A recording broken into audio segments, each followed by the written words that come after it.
The lawyer slid a single key across the desk and my brother actually laughed. Like, out loud. Not even trying to hide it. My sister Amanda leaned over and said, "Storage unit?" Oh. In this voice she does, where she sounds sweet, but you can feel the knife in it. One key. That's what they thought I got.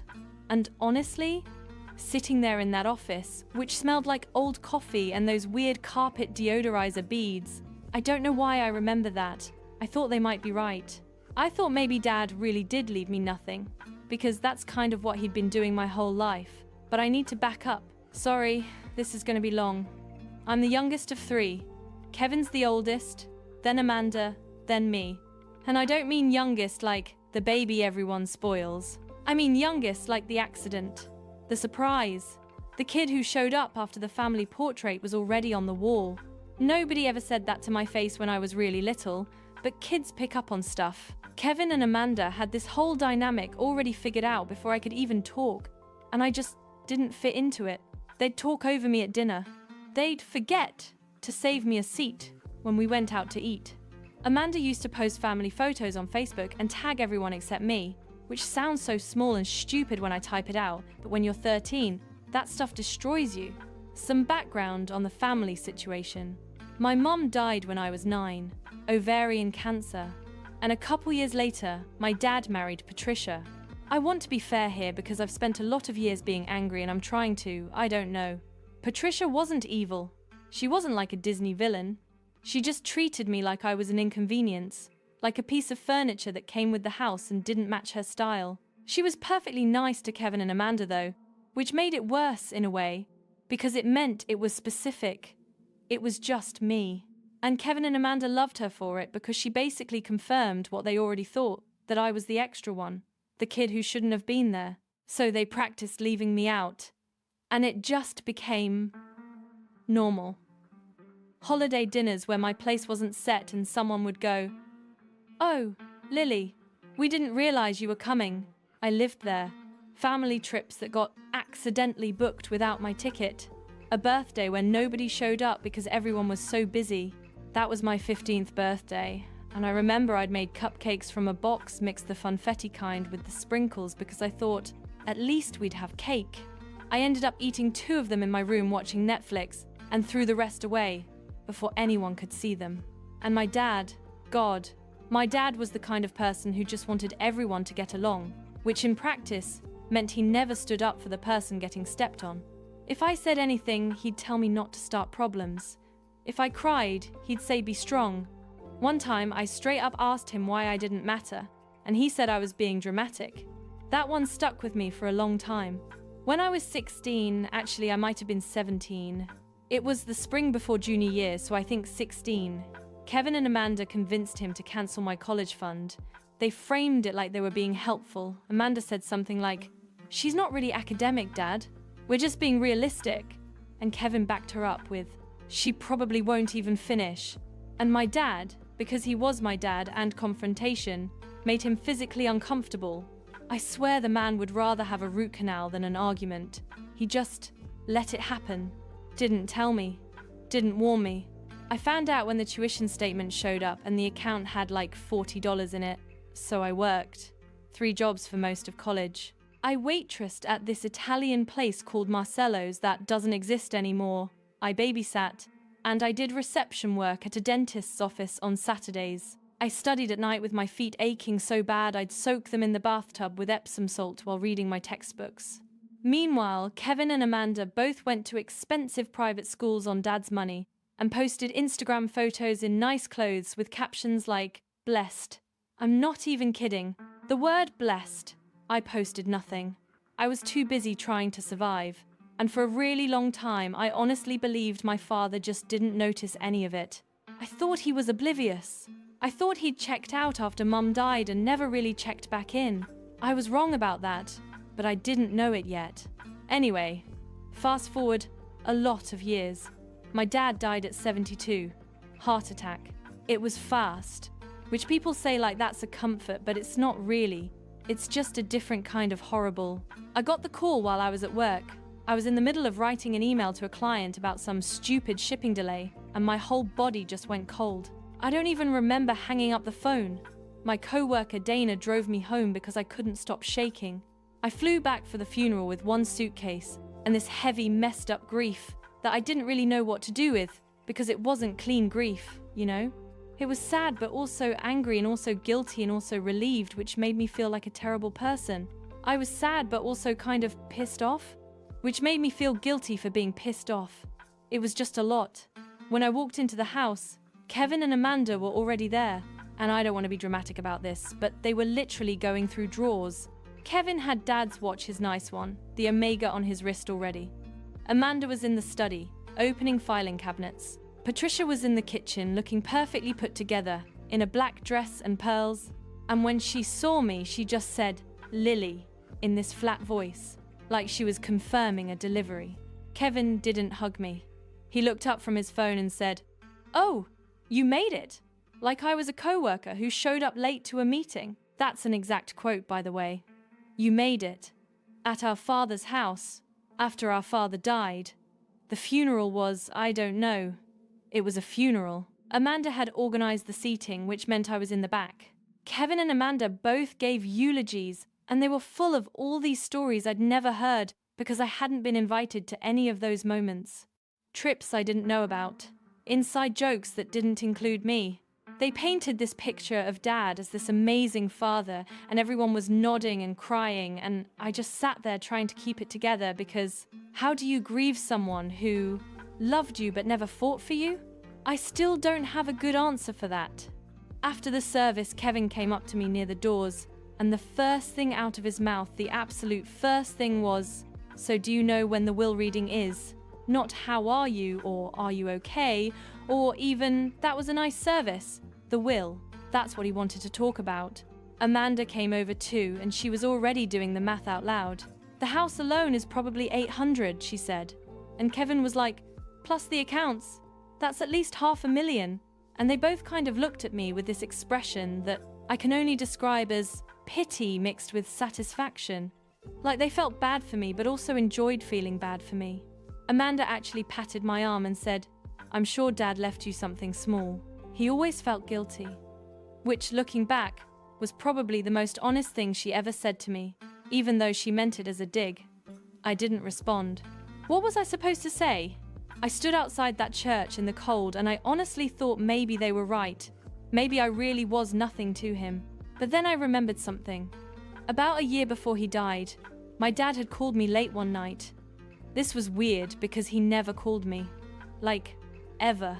And his voice sounded tired. Not sick tired, but worn out tired. And he just said, "Lily, are you okay?" And I almost laughed because nobody in my family asked me that. I said, "Yeah, I'm okay." He was quiet for a second. Then he said, "Good," and hung up. That was the whole conversation. At the time, I thought it was nothing. I actually forgot about it until the funeral. Okay, so the will reading. This was about a week later. We went to this attorney's office guy named Harold Finch. Older man, very no-nonsense, and it was one of those situations where you could feel the tension before anyone sat down. Kevin showed up wearing a blazer like it was a business meeting.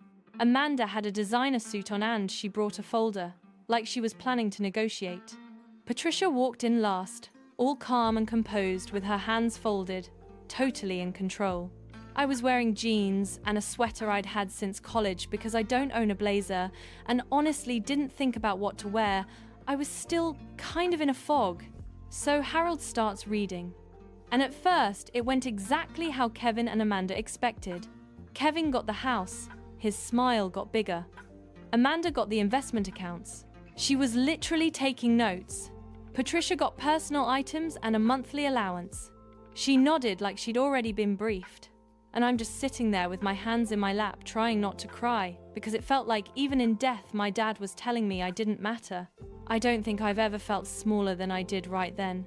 I was about to grab my bag and leave, honestly.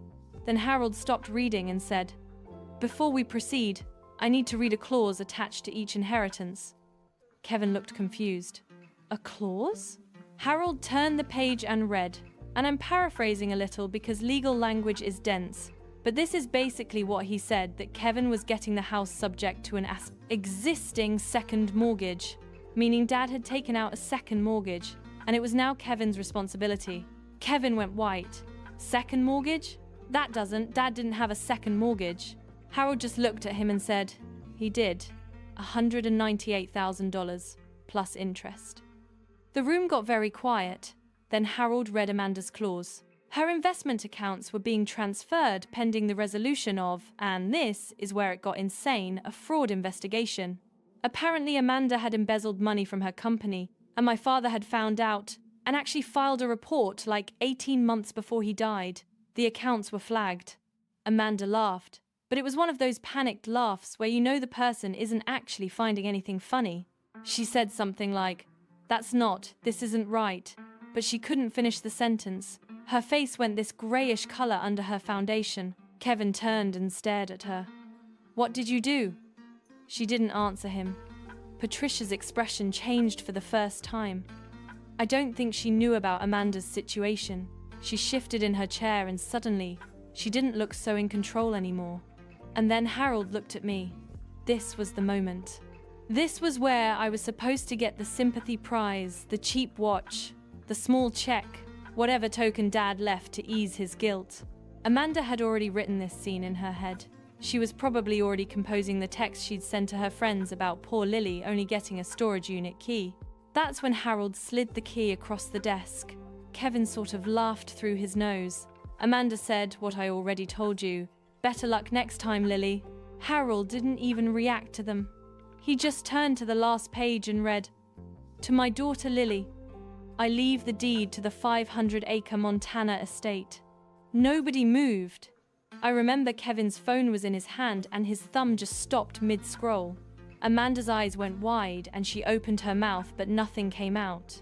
Patricia's face okay. She's really good at controlling her expressions. She'd been doing it all day but I saw it crack. Just for a second. Montana? Kevin said. What the hell is he talking about?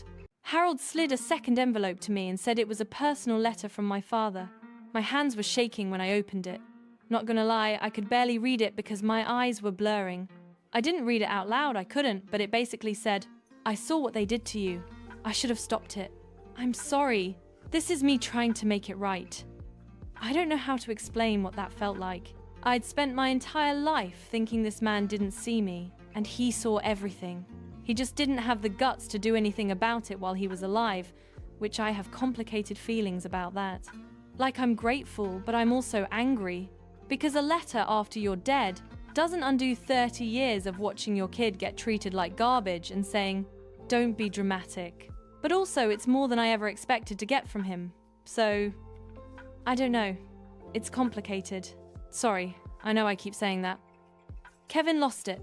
He slammed his hand on the desk and said something like, This is insane, she doesn't deserve that. Harold shut him down pretty fast. He said something about it being their father's decision, and that was that. Amanda said she was going to contest it. She looked at Patricia like she expected backup, but Patricia didn't say anything. I think Patricia was doing the same math I was doing, which was that my father had apparently been paying attention this whole time and just chose to settle his debts from the grave instead of, having a conversation while he was alive. Which is kind of messed up and kind of beautiful, and I still don't know how I feel about it. So, yeah. They contested the will. Of course they did. They filed paperwork claiming Dad wasn't mentally competent when he wrote it. They tried to argue I'd manipulated him somehow, which is laughable if you know anything about my relationship with my dad. We talked maybe 4 times a year, but they threw everything they could at the wall. Harold was ready, though. My dad had apparently recorded a video deposition months before he died. Clear. Coherent. No signs of anything wrong with his mind. He looked into the camera and said he was of sound mind, and that the will reflected his wishes. Kevin's lawyer tried to fight it, but there was nothing to fight. The contest got thrown out. But that wasn't the end of it. Kevin tried to keep the house, but the second mortgage caught up with him fast. I don't know all the details, but I guess the payments were way more than he expected, and he couldn't sell because of the land situation. He called me once, actually screamed at me on the phone, said, "You think you're better than us?" and a bunch of other stuff I don't want to repeat. I just let him yell, and then I hung up. And I don't know why, but that was the first time in my life I didn't feel bad about it. I just hung up and went back to watching TV. I was watching some cooking competition, I think the one with Gordon Ramsay, and I just kept watching it. Didn't cry, didn't shake. I think I'd just run out of whatever it was that made me care what Kevin thought of me. Amanda's situation got worse. The embezzlement investigation went criminal. She actually got sentenced, I found out, through a cousin, not through the family, because nobody tells me anything directly. I don't know how much time she got. Part of me felt bad about it, and part of me didn't, and I'm still working through which part is right. Patricia called me about a month after everything settled. Her voice was way softer than I'd ever heard it, almost sweet. And she said, "Lily, we should talk." I said, "We should have talked years ago," and I hung up. I don't know if that was the right thing to do. Maybe I should have heard her out. But I was so tired of being the one who had to be understanding while everyone else got to be selfish.